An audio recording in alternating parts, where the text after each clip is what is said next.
બહુ ટાઈમ પછી આજે હું એક નવી રેસીપી લઈને આવી છું. આ રેસીપી બનાવવી એકદમ સરળ છે અને ઝટપટ બની જાય છે. સાથે મોંમાં મૂકતાની સાથે ઓગળી જાય ને તેવા લાડુ બને છે. Hello friends, welcome back to Bhavini's kitchen.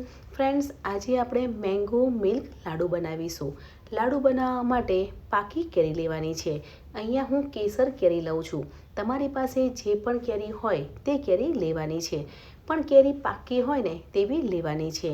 અહીંયા મેં 2 કેરી લીધી છે, તો બંને કેરીને ધોઈ લેવાની છે અને ઉપરની છાલ કાઢી લેવાની છે અને કેરીને નાના પીસમાં સમારી લેવાની છે. અહીંયા હું 2 કેરી લઉં છું. તમારે વધારે કેરી લેવી હોય તો પણ લઈ શકો છો.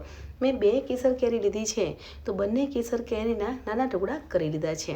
ફ્રેન્ડ્સ, આજે આપણે ઝટપટ બની જાય ને તેવા લાડુ બનાવીએ છીએ અને લાડુ બનાવવા માટે મેં નારિયેળનું બૂરું લીધું છે. અહીંયા હું 1.5 કપ નારિયેળનું બૂરું લઉં છું અને 1 કપ નવશેકું દૂધ લઉં છું અને દૂધ ઉમેરી અને મિક્સ કરવાનું છે. અને મિક્સ કરતા હોઈએ ને ત્યારે ગેસ ઓન નથી કરવાનો, ગેસ બંધ રાખવાનો છે અને નારિયેળનું બૂરું અને દૂધને મિક્સ કરવાનું છે અને 5 મિનિટ મૂકી દેવાનું છે. અહીંયા હું નારિયેળનું બૂરું લઉં છું.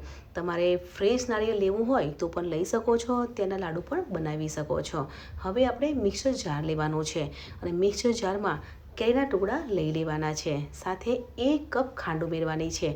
ખાંડ તમે તમારા ટેસ્ટ પ્રમાણે વધારે અને ઓછી કરી શકો છો. કેરી પાકી છે એટલે ખાંડ વધારે ઉમેરવાની નથી. તમે સાકર પણ લઈ શકો છો. 3 ચમચી મિલ્ક પાવડર ઉમેરવાનો છે અને ફ્લેવર માટે ઇલાયચી ઉમેરવાની છે.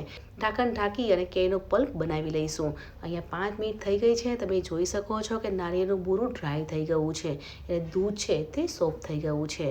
તો કેરીની પેસ્ટ બનાવી છે તે પેસ્ટ ઉમેરવાની છે અને મિક્સ કરવાની છે. અને આજે આપણે લાડુ બનાવીએ છીએ ને તેમાં ફૂડ કલર નથી ઉમેરતા, છતાં પણ લાડુ બહુ જ ટેસ્ટી બને છે અને કલર પણ સરસ આવે છે. તમે જોઈ શકો છો કે કેરીનો પલ્પ ઉમેર્યો છે ને તેનાથી જ કલર સરસ આવ્યો છે.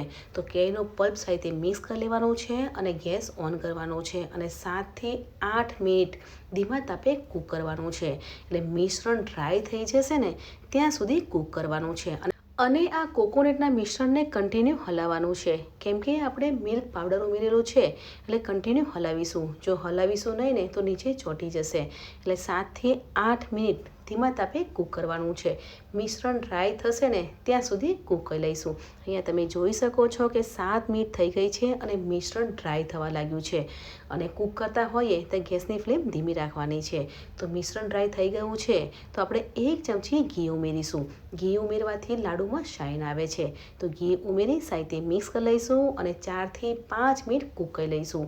એટલે દૂધ કે કેરીના રસનું જે પાણી હશે તે બળી જશે. એટલે 5 મિનિટ ધીમા તાપે કૂક કરી લઈશું. તો ફ્રેન્ડ્સ, અહીંયા 5 મિનિટ થઈ ગઈ છે તો ગેસ બંધ કરી લઈશું અને કોકોનટનું મિશ્રણ છે તે એક પ્લેટમાં લઈ લઈશું અને ઠંડુ કરવા મૂકવાનું છે. ઠંડુ થઈ જશે પછી આપણે લાડુ બનાવીશું. તમે આના પેંડા પણ બનાવી શકો છો, બરફી પણ બનાવી શકો છો અને લાડુ પણ બનાવી શકો છો. ફ્રેન્ડ્સ, કોકોનટ લાડુ બનાવવાનું મિશ્રણ ઠંડુ થઈ ગયું છે. હાથમાં ઘી લગાવવાનું છે. એક પ્લેટમાં નારિયેળનું બૂરું લેવાનું છે અને એક સરખા લાડુ બનાવી લઈશું. તમારે લાડુ બનાવવા હોય તો પણ બનાવી શકો છો અને બરફી કે પેંડા બનાવવા હોય તો પણ બનાવી શકો છો. આપણે એક સરખા લાડુ બનાવી લઈશું અને નારિયેળના બૂરુંથી કોટિંગ કરી લઈશું. એ લુકમાં પણ સારા લાગશે. જે બજારમાં લાડુ મળે છે ને તેવા જ લાડુ ઘરે બનીને તૈયાર થઈ જાય છે. આ લાડુ ઓછી મહેનતમાં ઝટપટ બની જાય છે અને મોંમાં મૂકતાની સાથે ઓગળી જાય ને તેવા કોકોનટ લાડુ બનીને તૈયાર થાય છે.